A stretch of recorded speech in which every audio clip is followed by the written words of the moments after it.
Hello student, इस video में हम बात करेंगे कि यदि आपने अपना ग्रेजुएशन कंप्लीट कर लिया है, जैसे कि बीए है, बीएससी है, बीकॉम है, और स्टूडेंट आपका जो इंटरेस्ट कंप्यूटर फील्ड में है और आप आगे कंप्यूटर फील्ड में जाना चाहते हैं, तो जो भी स्टूडेंट पीजीडीसीए का कोर्स करने के लिए इंटरेस्टेड है वो गोविंद गुरु जनजातीय विश्वविद्यालय यूनिवर्सिटी के माध्यम से कर सकते हैं।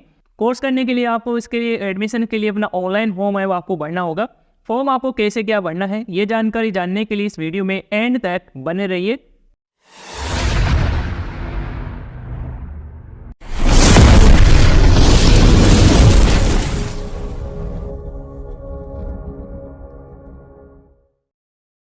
स्टूडेंट पीजीडीसीए के लिए अपना ऑनलाइन एडमिशन 2023-24 सेशन के लिए फॉर्म फिल करने के लिए सबसे पहले तो आपको इस पोर्टल पर आपको विजिट करना होगा, और इस पोर्टल का जो डायरेक्ट लिंक है इस वीडियो के डिस्क्रिप्शन पार्ट में भी आपको मिल जाएगा। वहाँ से भी क्लिक करके इस पोर्टल पर आप विजिट हो सकते हैं।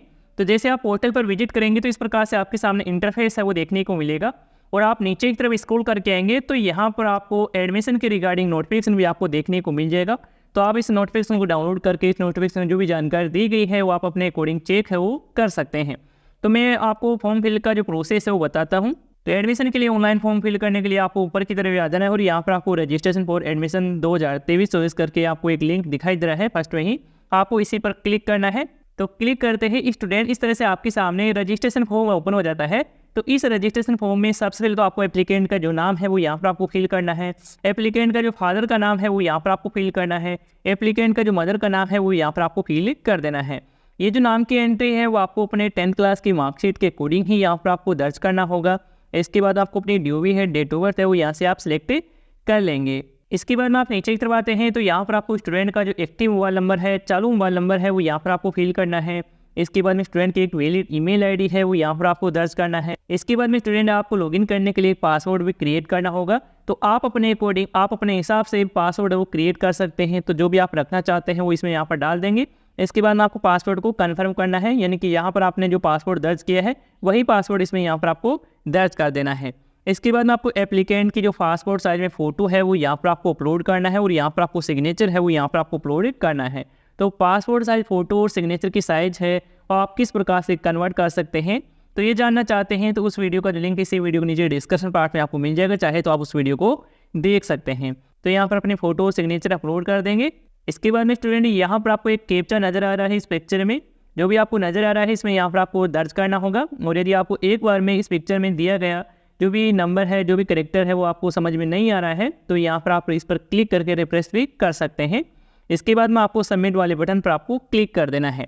तो क्लिक करते ही स्टूडेंट इस तरह से आपके सामने एक मैसेज है वो शो हो जाएगा। इस मैसेज में यहाँ पर आपको एक एप्लीकेशन नंबर वो मिल जाएगा, तो इसे आप नोट है वो आप कर लेंगे। यदि आप मोबाइल के जरिए फॉर्म फिल कर रहे हैं तो आप स्क्रीनशॉट है वो आप ले लेंगे। स्टूडेंट अब आपकी जो रजिस्ट्रेशन प्रक्रिया है वो कंप्लीट हो चुकी है। अब आपको लॉगिन है वो करना होगा। तो लॉगिन करने के लिए आप ओके पर क्लिक करेंगे।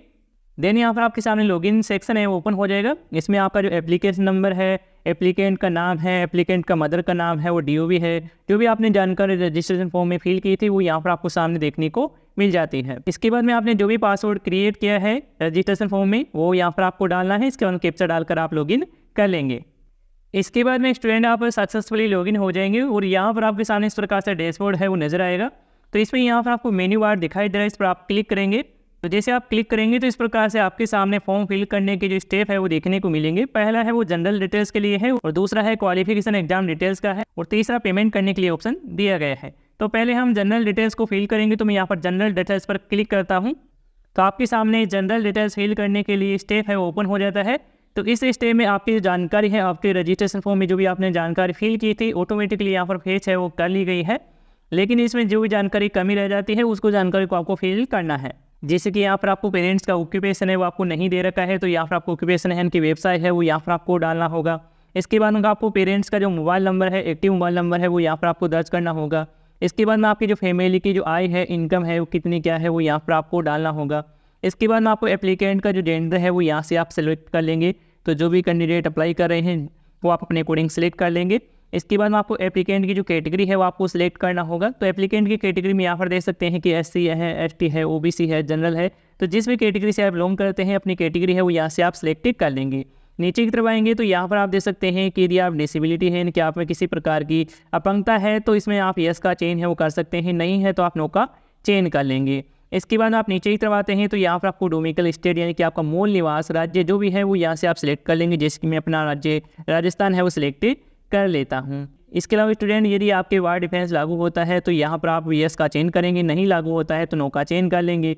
इसके बाद में यहाँ पर आपको आईडी टाइप है वो सिलेक्ट करना है। तो आईडी टाइप में यहाँ पर देख सकते हैं कि आधार कार्ड है, वोटर आईडी कार्ड है, ड्राइविंग लाइसेंस है, पैन कार्ड है, अदर है। तो इनमें से आपके पास जो भी डॉक्यूमेंट अवेलेबल हो वो आप अपने अकॉर्डिंग सेलेक्ट कर लेंगे। जैसे कि मैं यहाँ पर आधार कार्ड वाला ही ऑप्शन सेलेक्ट कर लेता हूँ। इसके बाद आपको अपने आधार कार्ड के 12th डिजिट नंबर है वो यहाँ पर आपको फिल कर देना है। इसके बाद आपको अपनी लास्ट एग्जाम है वो यहाँ पर आपको सिलेक्ट करना होगा। तो आप जैसे सेलेक्ट पर क्लिक करेंगे तो यहाँ पर आपके सामने BA, BSc, BCom है वो यहाँ पर देखने को मिल जाता है। तो मैं यहाँ पर BA किया हूँ तो मैं यहाँ पर BA सेलेक्ट कर लेता हूँ। इसके बाद में आपको अपने लास्ट एग्जाम की जो रिजल्ट है वो आपको सिलेक्ट करना होगा। तो इसमें आपको डिक्लेयर और अवेटिंग देखने को मिलेगा। तो यदि आपका रिजल्ट डिक्लेयर कर दिया गया है तो आप डिक्लेयर सेलेक्ट करेंगे, और यदि आपका रिजल्ट अवेटिंग में है यानी कि आपका रिजल्ट अभी जारी नहीं किया गया है तो आप अवेटिंग सेलेक्ट कर सकते हैं। इसके बाद आपको लास्ट एग्जाम टाइप है वो आपको सिलेक्ट करना होगा। तो आप सेलेक्ट पर क्लिक करेंगे तो यहाँ पर देख सकते हैं कि आपने जो कोर्स किया है, ग्रेजुएशन किया है, वो एनुअल से किया है या फिर सेमेस्टर वाइज किया है, वो आप अपने अकॉर्डिंग सेलेक्ट कर लेंगे। इसके बाद में यहाँ पर आपको अपना एड्रेस है यहाँ पर आपको फिल करना होगा। जो भी स्टूडेंट का एड्रेस है, परमानेंट एड्रेस है, वो यहाँ पर आप फिल कर देंगे। सिटी का नाम देंगे, स्टेट का नाम देंगे, डिस्ट्रिक्ट का नाम है वो यहाँ पर आप फिल कर देंगे। इसके बाद अपने एरिया के हिसाब से पिन कोड है वो यहाँ पर आप दर्ज कर देंगे। इसके बाद में स्टूडेंट की जो ईमेल आईडी है वो यहाँ पर आपको ऑलरेडी फिल मिल जाते हैं। इसके बाद आपको अपना कास्ट सर्टिफिकेट यानी कि जाति प्रमाण पत्र है वो यहाँ पर आपको अपलोड है वो आपको कर देना है। और आप जो जाति प्रमाण पत्र है, अपना जो कास्ट सर्टिफिकेट है, PDF फाइल में अपलोड कर सकते हैं या फिर आप JPG फाइल में भी अपलोड कर सकते हैं। और यदि आप PDF फाइल बनाना चाहते हैं और आप जानना चाहते हैं किस प्रकार से PDF फाइल है वो बनाई जाती है डॉक्यूमेंट की, तो उसको वीडियो का जो लिंक इसी वीडियो को नीचे डिस्क्रिप्शन पार्ट में आपको मिल जाएगा, चाहे तो आप उस वीडियो को देख सकते हैं। तो यहाँ पर डॉक्यूमेंट अपलोड कर देंगे। इसके बाद आपको सबमिट वाले बटन पर आपको क्लिक करना है। इसके बाद में स्टूडेंट इस तरह से आपके सामने मैसेज है वो शो हो जाएगा कि आपकी जो जनरल डिटेल्स है जो भी आपने फिल की है वो सक्सेसफुली सेव है, वो हो चुकी है। इसके बाद में आपको अपनी क्वालिफिकेशन डिटेल्स आपको फिल करना होगा। तो क्वालिफिकेशन डिटेल्स फिल करने के लिए आप ओके पर क्लिक करेंगे। देन यहाँ फिर से मेन्यू पर क्लिक करेंगे। देन यहाँ पर आपको फिल क्वालिफिकेशन एग्जाम डिटेल्स का ऑप्शन दिया गया, इस पर आप क्लिक करेंगे। इसके बाद में आपके सामने क्वालिफिकेशन एग्जाम डिटेल्स फिल करने के लिए स्टेप है ओपन हो जाता है। तो इस स्टेप में यहाँ पर आपको कोर्सेज के नाम है वो देखने को मिलेंगे। तो आप जिस भी कोर्सेज के लिए अपना एडमिशन के लिए ऑनलाइन फॉर्म फिल करना चाहते हैं वो यहाँ से आप सिलेक्ट कर लेंगे। तो मैं नीचे की तरफ स्क्रॉल करके आता हूँ और यहाँ पर आप देख सकते हैं कि PGDCA का यहाँ पर आपको कोर्स है वो दिखाई दे रहा है। तो मैं यही सिलेक्ट है वो कर लेता हूँ। कोर्स का चयन करने के बाद आप नीचे की तरफ आएंगे और आपको अपनी गत वर्ष की परीक्षा पास किए हैं उनकी जानकारी है वो यहाँ पर आपको डालना होगा। जैसे कि आपने अपना ग्रेजुएशन कंप्लीट किया है तो उसके अकॉर्डिंग यहाँ पर आपको मैक्सिमम मार्क्स है वो आपको डालना है। फर्स्ट ईयर में कितने क्या था वो यहाँ पर डालेंगे। इसके बाद आपके प्राप्तांक डालेंगे। इसके बाद आपकी परसेंटेज है ऑटोमेटिकली यहाँ पर फेच है वो कर ली जाएगी। इसके बाद में इसी तरह से यहाँ पर आपको सेकेंड ईयर के डालना है और यहाँ पर आपको प्राप्तांक डालना है और यहाँ पर आप अपनी थर्ड ईयर के डालेंगे, फाइनल ईयर की वो यहाँ पर आप दर्ज कर देंगे। तो ये सभी डिटेल्स आपको अपने ग्रेजुएशन के आधार पर यहाँ पर आपको फिल कर देना होगा। इसके बाद में नीचे की तरफ आएंगे तो यहाँ पर आपको अपने मार्कशीट के अकॉर्डिंग यहाँ पर आपको जानकारी है वो फिल करना होगा। तो सबसे पहले तो आपको अपनी जो जानकारी है वो सेकेंडरी की देना है यानी कि 10th क्लास की जानकारी फिल करना है। तो इसमें सबसे पहले तो आपको अपने सब्जेक्ट है वो सिलेक्ट करना होगा। तो 10th क्लास में आपकी आल सब्जेक्ट रहती है सभी के, तो आप आल सब्जेक्ट है या फिर आल जनरल सब्जेक्ट भी यहाँ पर टाइप कर सकते हैं। इसके बाद में यहाँ पर आपको बोर्ड का नाम है वो आपको चेंज करना है। तो जो भी आपका बोर्ड रहा है, जैसे कि राजस्थान बोर्ड है या फिर आपने केंद्र बोर्ड से किया है, तो वो आप अपने अकॉर्डिंग सेलेक्ट कर लेंगे। इसके बाद में पासिंग ईयर का चेंज करेंगे, कौन से ईयर में आपने 10th क्लास पासिंग किया है, मैक्सिमम मार्क्स डालेंगे, प्राप्त किए मार्क्स डालेंगे। इसके बाद में परसेंट है तो आपको ऑटोमेटिक ही देखने को मिल जाएगी। इसके बाद आपको सीनियर सेकेंडरी यानी कि 12th क्लास की जानकारी है वो यहाँ पर आपको फील है वो आपको कर देना है। और सब्जेक्ट में 12th क्लास में आपके जो ऑप्शनल सब्जेक्ट रही थी 3 वो यहाँ पर आपको फील करना होगा। इसके बाद में यहाँ पर आपको यूजी की डिटेल्स है वो आपको देना होगा। तो इसमें आपको BA है जो आपने सेलेक्ट किया है ऑलरेडी यहाँ पर सिलेक्ट हो चुका है। इसके बाद में यहाँ पर आपको यूनिवर्सिटी का नाम चेंज करना है। इसके बाद पासिंग ईयर सेलेक्ट करेंगे और आपके जो यूजी ग्रेजुएशन के जो टोटल मार्क्स है फाइनल ईयर की मार्क्सिट आपको देखने को मिल जाएंगे तीनों ईयर के, वो यहाँ पर आपको फिल करना होगा। इसके बाद प्राप्तांक डालेंगे। इसके बाद में आपकी परसेंटेज है ऑटोमेटिकली यहाँ पर फिल हो जाएगी। इसके बाद में यदि आपने अदर डिग्री या डिप्लोमा कोर्सेज किया हुआ है तो उसकी जानकारी है वो यहाँ पर आप फिल कर सकते हैं। नहीं किया हुआ है तो यहाँ पर ये जानकारी आप फिल नहीं करेंगे, ये बोलेंगे यहाँ पर छोड़ देंगे। इसके बाद में आप नीचे की तरफ आते हैं तो यहाँ पर आपको अपने डॉक्यूमेंट वगैरह है वो आपको अपलोड करना होगा। डॉक्यूमेंट का जो फाइल है वो आप JPG फॉर्मेट में रखेंगे यानी कि इमेज फॉर्मेट में ये सभी डॉक्यूमेंट है वो आपको अपलोड करना होगा। तो सबसे पहले तो आपसे 10th क्लास की मार्कशीट है वो मांगी जा रही है, तो आप अपने 10th क्लास की मार्कशीट को फोटो क्लिक करके यहाँ पर अपलोड कर देंगे। इसके बाद 12th क्लास की मार्कशीट को यहाँ पर अपलोड करेंगे। इसके बाद यूजी फर्स्ट ईयर की, सेकंड ईयर की, थर्ड ईयर की, फाइनल के वो यहाँ पर आपको फिल कर देना होगा। और यदि आपके सेमेस्टर वाइज है और आपको 6 सेमेस्टर है अपने ग्रेजुएशन में तो 2 सेमेस्टर की मार्कशीट को मिलाते हुए यहाँ पर आपको अपनी जो मार्कशीट है एक में यहाँ पर आपको अपलोड है वो आपको करना होगा। तो इस प्रकार से आप टोटल 6 सेमेस्टर की यहाँ पर मार्कशीट अपलोड कर देंगे। इसके बाद में आप नीचे की तरफ आएंगे और यहाँ पर आपको पेमेंट मोड है वो दिया गया है, तो आप इस पर क्लिक करेंगे।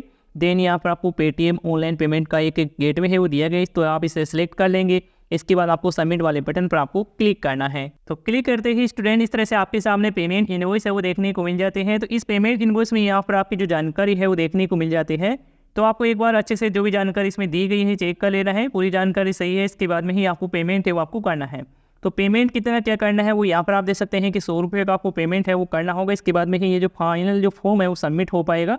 और यहाँ पर देख सकते हैं मैंने कोर्स सेलेक्ट किया है, तो यहाँ पर कोर्सेज भी आपको एक बार चेक कर लेना है। इसके बाद में यहाँ पर आपको इस पेमेंट इनवॉइस का भी प्रिंट आउट है वो आपको ले लेना है। तो प्रिंट लेने के लिए आपको प्रिंट पर क्लिक करने के बाद प्रिंट का जो इनवॉइस का जो प्रिंट आउट है आपके मोबाइल में सेव हो जाएगा।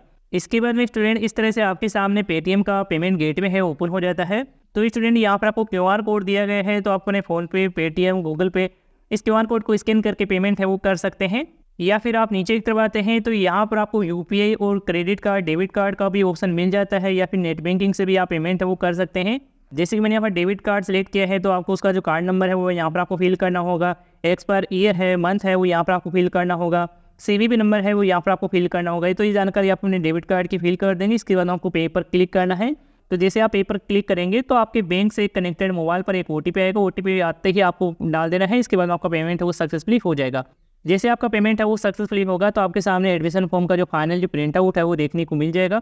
आप उसका प्रिंट आउट लेकर अपने पास सुरक्षित रख सकते हैं, या फिर आपको गोविंद गुरु जनजातीय विश्वविद्यालय की ऑफिशियल वेबसाइट पर ही आपको एडमिशन के रिगार्डिंग नोटिफिकेशन है वो मिल जाएगा। उसमें आपको सभी जानकारी है वो मिल जाएगी कि हार्ड कॉपी का आपको क्या करना है, क्या आगे प्रोसेस होने वाला है, कब आपका मेरिट लिस्ट है वो जारी की जाएगी। तो आप नोटिफिकेशन चेक कर लेंगे और इस तरह से आप स्टूडेंट अपना जो एडमिशन के लिए अपना ऑनलाइन फॉर्म फिलअप कर सकते हैं। और यदि आपको इसी से रिलेटेड कोई सवाल है, सुझाव है, तो आप हमें कमेंट बॉक्स में आप बता सकते हैं। धन्यवाद दोस्तों।